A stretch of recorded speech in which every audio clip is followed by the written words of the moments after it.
right, what's going on, you guys? Nick here with Nick Strength and Power. I've got a couple of interesting stories for you guys today. The first story that I've got for you guys today, starting out with the IFBB California Pro competitor list, which is this weekend's Men's Open show. And it looks like, based on this list, a lot of the big names that we saw in Pittsburgh, a lot of the big names that we saw in New York, are sitting out this show, with the exception of a few. So let's go through this list here.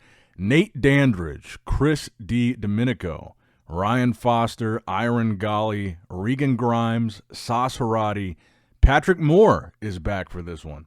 Justin Musial, Felix Norman, Jonathan Padilla, Florian and Antoine Gilles Porson, Bruno Santos, and Leandro Perez. So notably, Crizzo is sitting this one out. He still needs to qualify for the Olympia. Obviously, Nick Walker, Derek Lunsford, William Bonac, also not on this list, even though all three of those guys are now qualified for the Olympia, so they don't need to do the show. And maybe we'll look at the Olympia qualified competitor list right after this just to give an update, because it looks like every single name on this Cali Pro list is not qualified for the Olympia. So this will be an interesting one in that sense, that there will definitely be a new name added to the Olympia qualifier list after this show, because nobody in this lineup is currently qualified. Now, I think the two names right next to each other are the two guys that I think are going to be battling for top two at this show, and that is Regan Grimes and Sas Harati. Obviously, Regan had an incredible showing at the New York Pro. I saw a lot of people arguing he should have placed higher than he did. He wound up in fourth place, actually behind Michael Crizzo, William Bonac, and Nick Walker. And again, none of those three guys will be here. And he actually did place just ahead of Sas Harati, who took fifth at the New York Pro.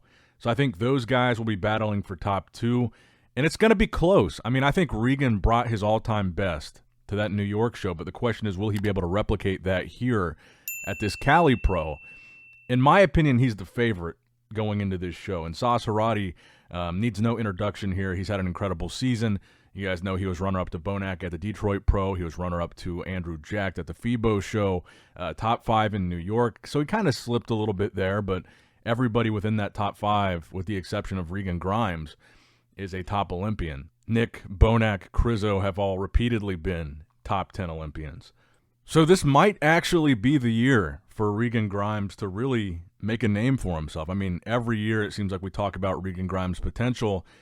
I think this is the best we've seen him in New York, and I think he's got a really strong possibility of getting that Olympia qualification and going back to the Olympia stage this year in 2025 at this Cali Pro. And even if he doesn't win the Cali show, he's already confirmed that he's also going to be going to the Toronto Pro, which is like 2 weeks away, 3 weeks away.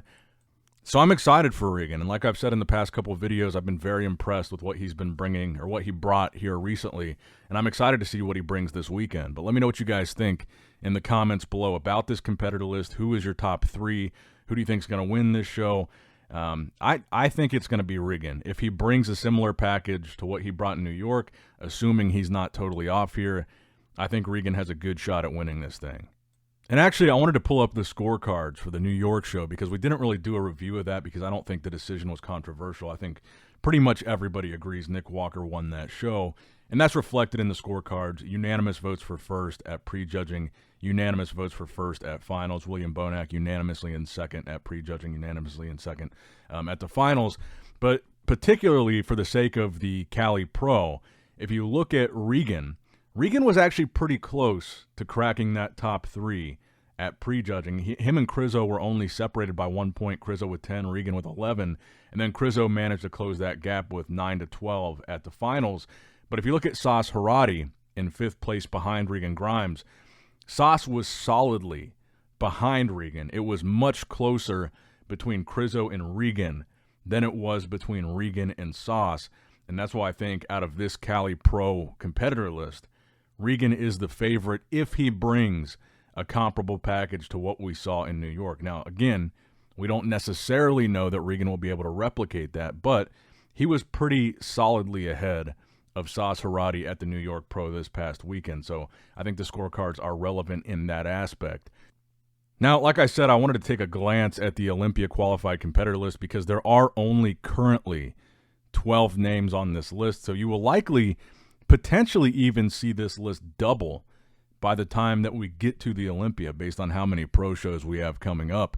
But Brett Wilkin, Samson Dauda, obviously, Hadi Chupin, obviously, Derek Lunsford, obviously, but Rafael Brandao, a guy that we haven't talked about in a while.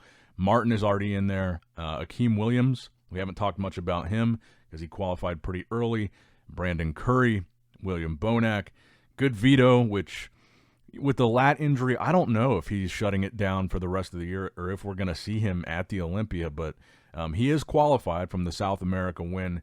Andrew Jacked from the FIBO win, and Nick Walker, obviously, with this recent New York Pro win. So you're going to see a lot of names added to this list, and starting with this weekend at the Cali show, one of those guys in that lineup will be added to this list this weekend. And like I said, you'll probably see this list almost double by the time that we get to the actual Olympia.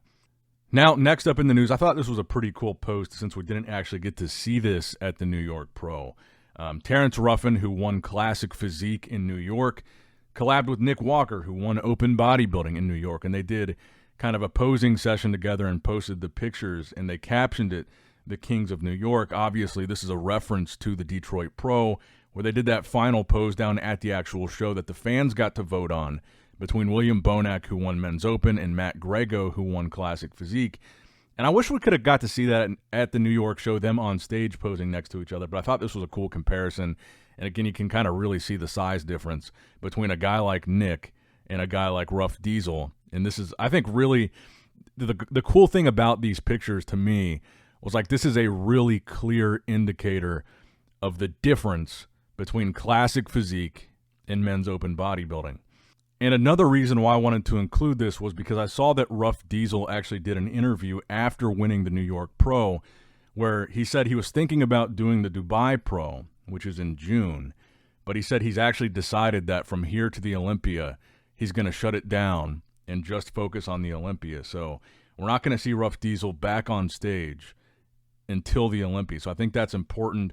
I saw that interview right after the New York Pro, and so he's kind of given that update that he may have been planning on doing that Dubai show, but it looks like he's now out, and he's going to be doing only the Olympia. Now, next up in the news, I want to hit on what seems to be a very controversial topic right now, and that is Lenda Murray calling out Arnold Schwarzenegger for increasing the prize money significantly in Men's Open and Classic Physique, and not in the women's category. You guys know what I'm thinking. Ladies, you know what I'm thinking. Okay, so this message is in regards to the announcement that Arnold Schwarzenegger just made about 26, that he will increase the prize money for the open men bodybuilders at the Arnold to $750,000 for first place.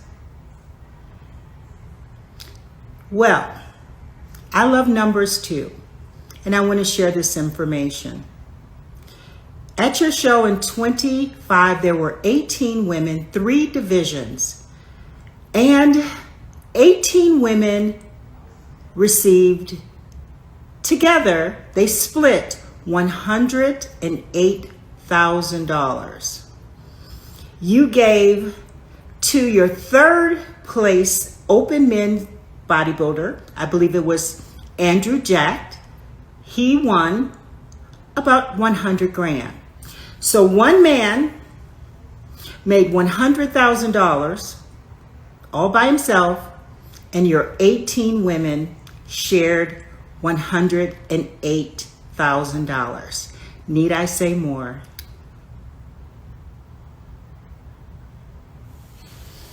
Now, first I want to say I kind of have a nuanced opinion on this. Lenda Murray is a legend. She's an 8-time Miss Olympia champion, and I do think that it's good that the women's divisions have somebody that's willing to speak out on their behalf and kind of advocate for them to get paid more. So I think Lenda's intentions may have been that, but I think her overall point in this video was just wrong. And first and foremost, the Arnold has already confirmed that every division will see a prize money increase, including men's physique and bikini. So that point isn't even true.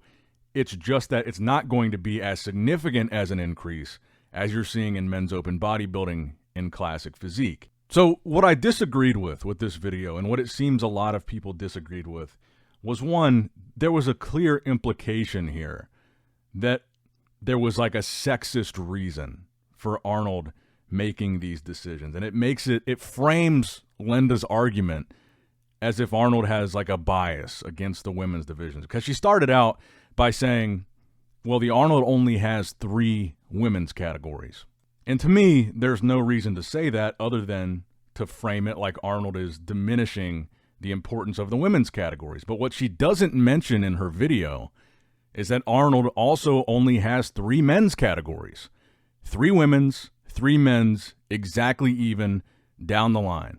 And keep in mind, Arnold also dropped men's 212 in addition to the women's divisions that he dropped to make it 3-3. So I think she's framing it in this way to make it seem like these decisions are sexist, and they're just not. And that's what we're going to talk about in a second. These are decisions made, and you guys get this. I know you guys, for the most part, all of you guys already understand and agree with the fact that the divisions that draw in the most money get paid the most. It's that simple. It's not a sexist thing. It's not anything other than that.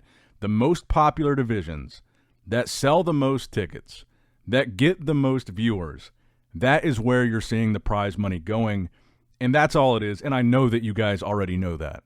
But I just wanted to really dissect some of these points because I think they are disingenuous in coming from that perspective of Arnold's a sexist. Now, another aspect of this that Andrew Jacked himself took issue with was that she directly called out Andrew. And I'm not really sure why she picked Andrew specifically, but Andrew actually responded to this.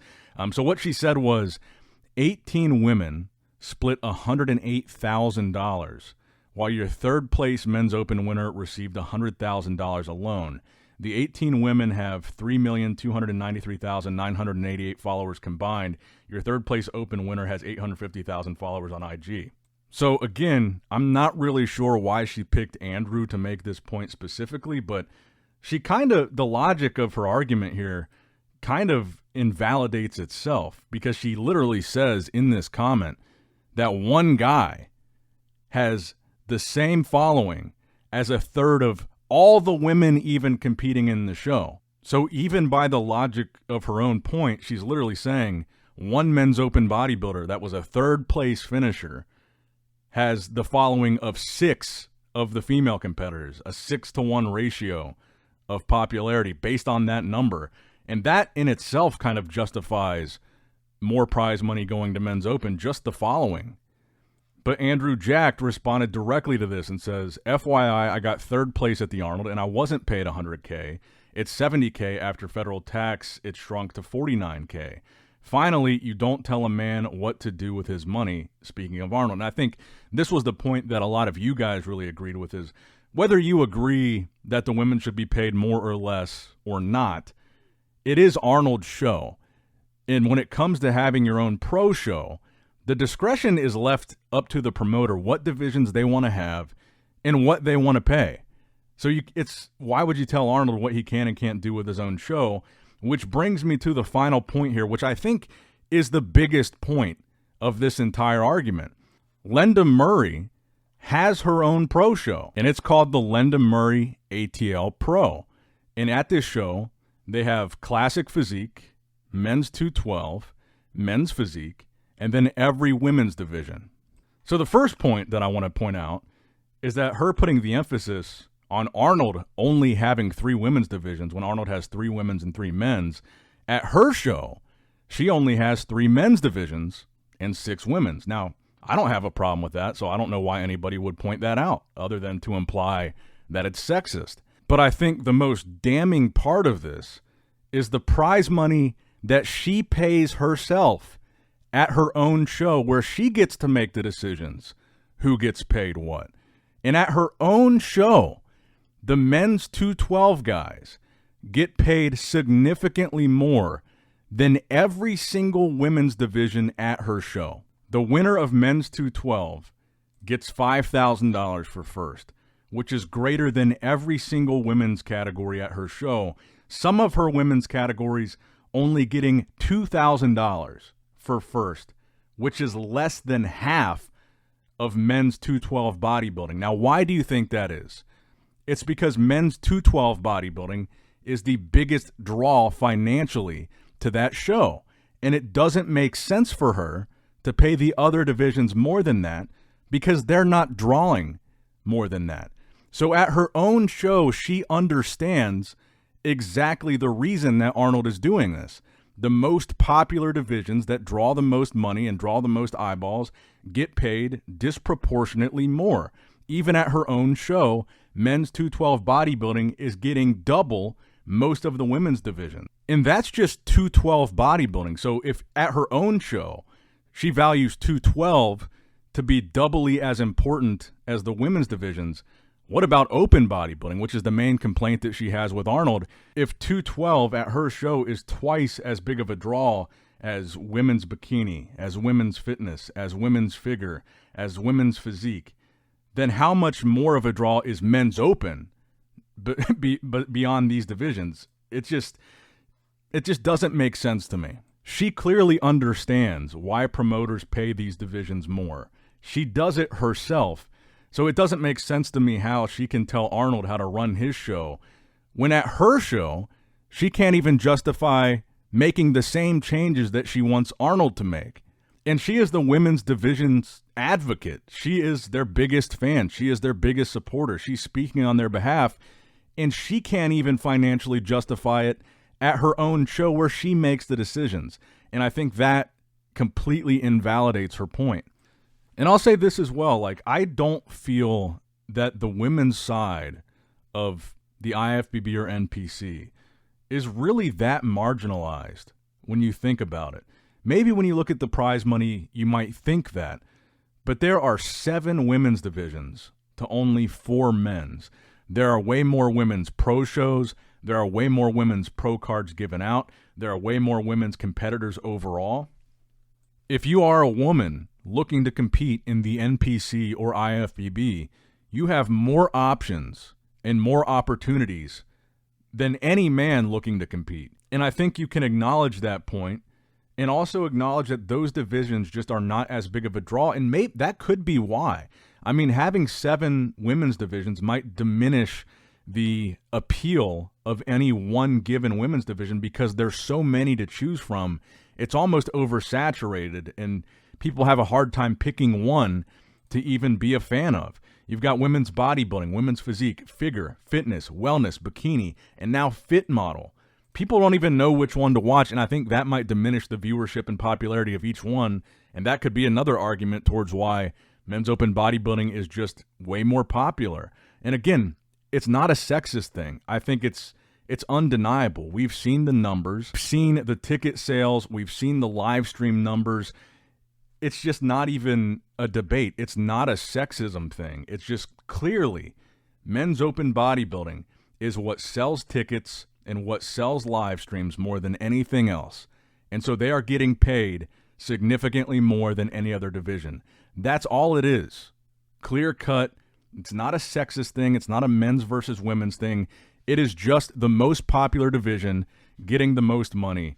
And I don't think it needed to be this controversial. But let's move on to a little bit more of a lighthearted story. Let me know what you guys think in the comments below about the this whole Arnold Classic men's versus women's division debate, the Lenda Murray statement. Again, I think it's okay to have a nuanced approach at this and appreciate the fact that Lenda is advocating for the women's sports. I just think the point that she made, all the points that she made really in the video were just wrong, and I think they were disingenuous. I think it's also worth pointing out she does work for the owner of the Olympia, which, by the way, the Olympia also pays men's open bodybuilding significantly more than any of the women's divisions. So it's not even just the Arnold, it's the company she works for as well. But anyway, the final story that I have for you guys today, I think Larry Wheels and Sam Sulek both have confirmed their pro debut. Larry seems to be shooting for next year based on this post. He says, admittedly, I have significant amount of muscle and conditioning to add before I can be taken seriously as a pro classic competitor. I'm intending on doing my next show next spring and have a productive offseason to get these chicken legs to finally grow. My objective isn't to be the next Mr. Olympia or a top pro competitor, but rather to have a sense of purpose for training and each time I step on stage to see noticeable improvement. So I think he's saying he's going to do the Arnold Classic Amateur. I'm sorry, the Arnold Classic Pro. I keep getting it mixed up because I'm thinking of Sam Sulek. But I think he's going to do the Arnold. I think the Arnold will invite him, and they've already invited Sam, or they've already confirmed that Sam is qualified to be invited. And then on top of that, you saw Larry call out Sam Sulek the other day after Larry won his pro card, asking Sam when his next show will be. So I think when Larry says next spring, he's talking about the Arnold. Then Sam Sulek recently did a collab video with Kalsinski, and then kind of spills the beans and says that Sam is doing the Arnold next year. And I mean, the next target is the Arnold Classic Pro stage. Yeah. For this guy. I don't know if this guy's going to be here. He's getting a little too fancy to only do the Olympia. Which I think will be Sam's pro debut. So I think you probably will see both Larry and Sam make their pro debut in Classic Physique at the 2026 Arnold Classic, which, like we just talked about, has pretty crazy prize money next year. But this video is getting a little bit long, so let me know what you guys thought about all these stories in the comments down below. Make sure you like the video, subscribe to the channel, click that bell notification icon if you have not already. And as always, I love you guys, appreciate you guys. Nick Strength and Power signing out. All right, guys, don't forget to click that like button and subscribe to this channel if you enjoy the content. Also, check out my Instagram at Nick Strength Power. My Facebook page, which is simply Nick Strength and Power. My secondary YouTube channel, Nick Strength and Vlogs, for vlogs and bonus content that you will not see on this channel. And consider subscribing to my third YouTube channel, Nick Strength and Pokemon, which is all things Pokemon and trading card games, completely unrelated to this channel. So if you're into that, give that one a look. And all links to merchandise and social media will be in the description box below. If you guys want a Nick Strength and Power t-shirt, that will be in the Shopify link below. Have a great day.